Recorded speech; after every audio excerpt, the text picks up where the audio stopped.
كلامي لقوم كرام. منار اسلامي رادیو د نړۍ په کچه په دینی او اخلاقی برخه کې د زده کړې تر ټولو غوره دقیقه او اسانه لار 931. کله چې څوک د حج یا د عمرې نه تړي نو پاغه باندې ځینې چیزونه بنديږي چې هغه بنه کوي، هغه نه ممنوع ګرځي، هغه ته په شریعت کې محظورات د احرام ویل کېدي شي. نو محظور معنی هغه ممنوع چیزونه چې کله څوک نیت وتړي د حج یا د عمرې دغه احرام د وجنه پاغه باندې منه ګرځي، داغه چیزونو وضاحت او بیان. کله چې څوک د حج یا د عمرې نیت وتړي نو تر څو پورې چې داغه نه حلال شوی نه په دې باندې نه چیزونه چې علما په تتبع استقرا سره جمع کړی دي چې دا پاغه باندې ممنوع دي، دا باندې کوي چې داغه وضاحت په دې ډول باندې ده. اول هغه چیز چې کله څوک د حج یا د عمرې تړي او دا ته منه ده هغه سر خرول دي. کله چې انسان د حج د عمرې تړي نو په دې باندې د سر یخته خرول او یا غول فکول دا منه دي. ځکه قران کریم کې الله تعالی فرمایي ولا تحلقوا رؤوسكم حتى يبلغ الهدي محله. وای کله چې تاسو حج یا عمره دا غنی تړلې احرام تړلې نو تاسو د خپل سرونو وخته ترغه پورې مخروي تر څو پورې چې دا قرباني اغاز یې د الله کې تر رسیدلې نه. نو په دې آیات کې د سر خرل دا غنه من راغلی ده او علما په دې باندې نور وخته خرول او لنډول هغه هم قیاس کړی دي، لکه د بریتانو وخته یا د ناملاندې وخته یا د انسان په بدن باندې چې بل ځبانه کې میخته. نو د احرام په حالت کې به دا ټول وختو هغه تعرض نه کوي، په خپل حالت باندې به پریدي. او کله چې انسان وخته وخره دی وجنه چې هغه ته د وختو په ودوالي کې څه تکلیف یا تکلیفي چیزو دا غې نه وخري نو به په دغه انسان باندې پیډه لازم ده. لکه الله تعالی فرمای فمن كان منكم مريضا او به ادم من راسه ففديه من صيام او صدقه او نسك. وای کله چې کم څوک مریضي او یا په سر کې د تکلیفي او سر وخره نو پاغه باندې پیډه لازمه ده چې دغه پیډه یا روجینی ولدي یا څه صدقه ورکول دي او یا قرباني کول دي. نو کله چې دغه سیس چې انسان دا غینه پیدا اعضاء او د تکلیف چیز لري کول دا غي د وجنه سر وخري نو پاغه باندې دغه فدیه هغه لازمیږي. خو کله چې انسان د سر یو څوخته یا د حجامت او د دواب خاطر باندې څخته لري کی چې ټول خرول او یا انډول نه نو به پاغه باندې څه نشته ده. ځکه رسول سلام دغه مبارک نقل دی چې رسول سلام احتجمه محرم هغه خکر لګلو په سر کې او په کوم ځای باندې چې خکر لګول کی کله چې پاغه کې اختی دا غي صبر خخرول کیږي. نو پیغمبر صلی الله علیه وسلم په دې حالت کې چې احرام حالت هغه خکر لګول دي او دا غیر نقل نه دی چې هغه په دغه کې پیډه ورکړي ده. به انسان په کار نه دی چې دغه یخته چې دغه د غسل نه منشوي ده چې هغه په غیر د عذر نه دغه یخته لړن کی او یې وخري کاغه لګي او کډيري. ځکه کله چې شریعت کې د یو شی امر وشه نو هغه هله پوره کیږي چې انسان هغه باندې عمل وکړي، او کله چې د یو شی نه منشه نو هغه دا چې هغه ټول پری دي. نو کله چې د یو شی نه انسان هغه باندې واجب دی نو معنا هغه باندې راتګ جملتن و اجزاء چې ټول او دغه ټول جزونه هغه ادا کی وی کی نو هغه کامل کیږي. او کوم شي نه چې منشوي ده نو دغه ټول نو دغه د اجزاء او ټول نه ځان من کول پکار دي. دویم محظور یا ممنوع چیز چې کله چې حج د عمرې نه تړلې نو ازاله الاظافر نو کان کټ کول او قطع کول او پرې کول دا چې به من دي. او د دې په اړه کې خاص حدیث نه راغله، خو علما چې هغه د اختو په خرور باندې قیاس کړی دی چې یو په دې کې ترپوه ده انسان تب کې اسانته او په جون کې نرمخه او نعمت راځي او کله لاس نوکانی او کله خو نوکانی دوه په دې کې برابر دي. بل طرف دا چې رسول سلام هغه فرمایي چې کله څوک قرباني کوي دغه اختر قرباني کوي او لاس ورلنه ورځ داخل شوله نو دغه انسان دی د خپل نوکانو او د اختان نتیجه ناخلي. نو کله چې دغه انسان چې هغه قرباني کوي هغه د غسل نه منه ده. نو حج کې چې یو طرف ته چې کله حج د تمتع د قرانی نو پاغه کې یو طرف ته قرباني هم ده هدي هغه پکې ده، او بل طرف دا چې حج ده نو په دې خاطر باندې په انسان باندې نو کان پرې کول او ورکی کول هم ممنوع دي. درې محظور او ممنوع سیس په انسان باندې هغه دا چې سر پټول. نو کله چې حج د عمرې نه تړلې سر باندې پټای په دې چیز باندې چې په سر سره جوخ کې خدای شو سر پړ شي لکه خوله شوله یا دسمال شه یا پټکی شه او دا غند نور څه چې انسان د سر نه راتاوي یا سر په پټای دا ولا پکار نه دي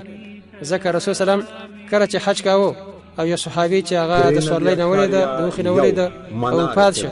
رسول سلام دا صحابي بارکی ویلي چې لا تخمروا راسه دې سر مه پټوي او هغه شی چې سر پټيږي هغه ته شامل دی بلکې حدیث کې رسول سلام فرمایي وای محرم سره چې د حج عمره نه تړلی دا به کمیس نه غوندي پرتوګ بنا غوندي بارانه غټه کوټه یا غټه کورته بنا غوندي دا رنګ پګړې بنف سر کوي دا رنګ موزه بنا غوندي نو کوم شی چې سر پاغي باندې پټيږي او خلک عادتاً د سر نه راتوي دغه چیزونه د احرام په حالت کې ممنوع دي خو کله کوم چیز چې د انسان د سر سره جوخ نه او ځان ته په سوري وکي یو بل شی د سر د پاسه ونیسي لکه چترۍ چې په سر باندې ځان ته سوري وکي یا په ځان باران نه بندي منع کوي نو هغه ممنوع نه ده هغه جایز دي ځکه حدیث کې راځي بلال رضی الله عنه اسامه رضی الله عنهما دوه د رسول الله سره روانو چې و د رسول الله مخراخ کده او ول رسول الله باندې څادر د پاسه نیولو چې هغه د نور د تاونه بچ شي او رسول الله په دا حالت کې جمره عقبه غوښتره نو پیغمبر سلام باندې چې د پاسه څادر نیولو د شلکه چترۍ چې انسان ځان باندې پاسه ونیسي نو دغه پټواله یا په سر باندې دغه سوره کول څه پروا نه کوي دا رنګ کله کې انسان پاغه شی باندې چې سری پړ کی چې مقصود پاغه سره سر پټول نه نو هم پروا نه کوي لکه سامان ورسره دی هغه په سر باندې د پاسه کیږي چې بار پیټه وړي چې وسري هغه په سر باندې په زیادې چې پوګه باندې کې په سر د پاسه خي پاغه سر پټوای راغی نو دا چې د عادتاً خلک په دغه سر نه پټي نو دا هم ممنوع نشمل کیږي دا سر پټول چې د سر پټول یوازې سره د پاره نه دي او هر چې سر خرول دي یا نوکان وړکی کول دي نو نارینه او زنانه غټول پاغه کې شریک دي یو شانته پاغه باندې ممنوع ده زورم هغه سیز چې احرام تړلې د حج د عمره هغه ته منه ده نو هغه چې ایل بسل محرم ذکر القمیص معنا نارینه سره چې هغه با قمیص او دارنګ پرتوګ هغه چیز چې د انسان د بدن په اندازه باندې جوړ شوی هغه بنا غوندي لکه پرتوګ شه قمیص شه او دارنګ نور چیزونه چې دسه برابر دي دا شان چیزونه هغه بنا غوندي لکه پاګړی شوره خولای شوره موزه شوره نو دا چیزونه چې دي د په انسان باندې ممنوع دي چې هغه واغوندي ځکه رسول صلی الله علیه وسلم تاسو چې محرم سره به کم قسم جامې غوندي نو رسول صلی الله علیه وسلم ته جواب کوي ویلي چې لا يلبس القمیص کله چې چا احرام د حج د عمره وتړ قمیص بنا غوندي ولا سرایل پرتوګ بنا غوندي ولا براینس او برنسه غټه غونته کې جامه چې باران ته وای چې انسان د باران په حالت کې څول بدن پټي او دارنګ عمایم پټکې به هم نه تړي ولر خفاف موزیوم نه غوندي او بیا رسول صلی الله علیه وسلم کچا پانی نه به مندر چې هغه غوندي نو پال یل بسل خوپین به موزي غسل شي او کچا ازار لنګ نه به مندر چې هغه غوندي نو به دغه پرتوګ غوندي نو دا 15 سيزونه چې ذکر شوی دي دا چیزونه به کله چې د حج او عمره تړل شوی هغه بنا غوندي مان دین علاوه نور چیزونه هغه چې د غسل شي به دغه 15 سيزونه چې په حدیث کې ذکر شوی په ما سم حصر کړی دي نو د څه چې کم شی مناسب او یا مشابه هغه هم ممنوع چې انسان واوندي مثلا ورته شوله چې دا د کمیس په شانته ده دارنګ عبایا یا دغه چیز چې کله خطیبان خطبه وي او د ځان نه راتاوي دغه چیزونه او یا وړو کې غونته کې پرتګونه چې هغه پرتګ سره مشابهت لري چې پیسې بخیلندي او یا نکرو ته وي نو هغه د پرتګ سره مشابه ده هغه به انسان هم نه غوندي خدا چیزونه چې داغه وستر منه دي کله کې انسان دا واخلي وسی پوګ باندې واچي نو بیا پروا نه کوي مثلا انسان کمیس راواس او سی پوګ باندې خېده نو دا غسل نه دي دغه پروا نه کوي دی وجه علماء دې چیزونه چې ممنوع دي دا غینه تعبیر کوي په لبس المخیته هغه شی چې د خاص اندام په اندازه باندې او یا د ټول بدن په اندازه باندې ګڼل شوی دا چیزونه ته مراد دي دغه چیزونه چې ممنوع دي نو دا د سړی لپاره هر چیز رانه ده ناغه جامې چې دغه غسل شي کمیس باغوندي پرتوګ باغوندي هغه پاغه باندې منندي دارنګ سر پټول زوړه کې پاغه باندې چلاو دارنګ موزیب خو کول دا جایز دي زنه چې اصل چې هغه چې منه ده نو یو لبس القفازان قفازن د لاس چې کمی دسکشه غسل کیږي چې هغه ته قفاز وي او دویم نقاب چې د مخ لپاره کوم ټوټه شوی او پاغه کې د سترګو لپاره خاص ځای پرې خدل شوی نو دغه دوه چیزونه چې زنانه باندې من دي دین علاوه نور هر قسم جامې چې زنانه ته اجازه دي چې غواوندي او دا دوه چیزونه معنا محرمه زنانه چې ده یو نقاب چې هغه د مخ ټوټه جوړه شوی په هغه کې د سترګو لپاره خاص ځای شوی او دویم قفازیان د لاس د شش دا بنا غوندي خو دې معنا دا نه ده چې زنانه لپاره مخ پټول هغه ول جایز نه دي بلکې زنانه چې د پنورو جامو سره یا پنورو ټوټو سره مخ پټول شي خو غوړه ودا چې خپل مخ پټ نه کی کله کپردي سړی نه خو کله کپردي سړی نو بیا پکاري چې خپل مخ پټ کی ځکه عاشرم فرمای چې د رسول صلی الله علیه وسلم احرام تړلو کله چې پردي سړی بزمنګ سره مخ تراله نو موږ خپل د سره ټوټه هغه په مخ باندې راځوان دکله به زنانه چې هغه د پاره جوراب یا غسل هم جایز دي د سړو د پاره جوراب یا غسل جایز نه دي خو زنانه د پاره غسل جایز دي ځکه دا غو د پاره موضوع غسل هم جایز دي بیا چې کله انسان چې حرام تړي او لنګ نشه سړی چې لنګ واغوندي نو دا هغه د پاره اجازه ده چې پرتګ واغوندي او کله کپړې نه بیمیزي نو هغه د پاره جایز دي چې موضوع واغوندي ذکر رسول سلام فرمای من لم یجد علین فلیلبس الخفیان ومن لم یجد ازارا فلیلبس السرابیل و چاته چې پړې نه ملاویدلې نو هغه د موضوع واغوندي او کچا هغه لنګ نه بیمیته چې داغه نه لنګ وای نو هغه دغه په ځبانه پرتګ واغوندي بیا چې کله د عذر د وجنه دا واغوندي نو زول ما چې دا انسان باندې به پیډیم نشته ده ځکه داغه عذر ده پنځم هغه سیزه چې هغه کله چې د حج یا د عمرې تړلې په هغه باندې منه ده هغه اتیب خوشبو استعمالول عطر استعمالول هر هغه شی چې د عطر لپاره عادتن استعماليږي لکه عود مسک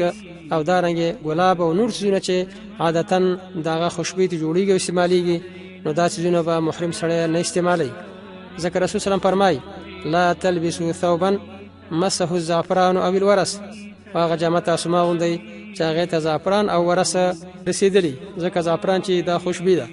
او هغه سره چې صحابه کې چې د وخینو غورځي د پات شه رسول سلام صحابه ته چې هغه غوسه ورکړي خلا تحنتوه تاسو هغه ته حنوت مور کوي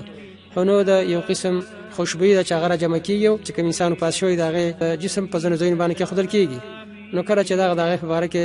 ممنوع ده ځکه چې پیغمبر سم فرمایي په انه یبعث یوم القیامت ملبیا د قیامت ورځ باندې به انسان پر ذکی او تربیه وای نو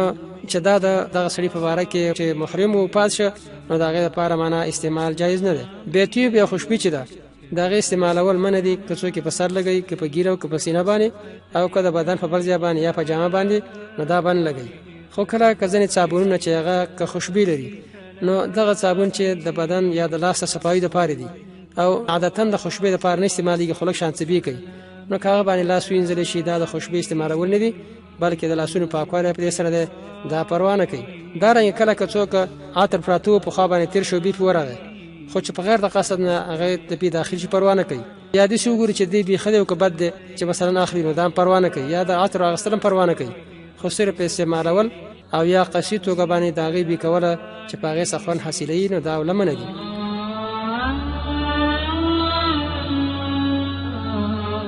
سلامي سلامي لقوم كرام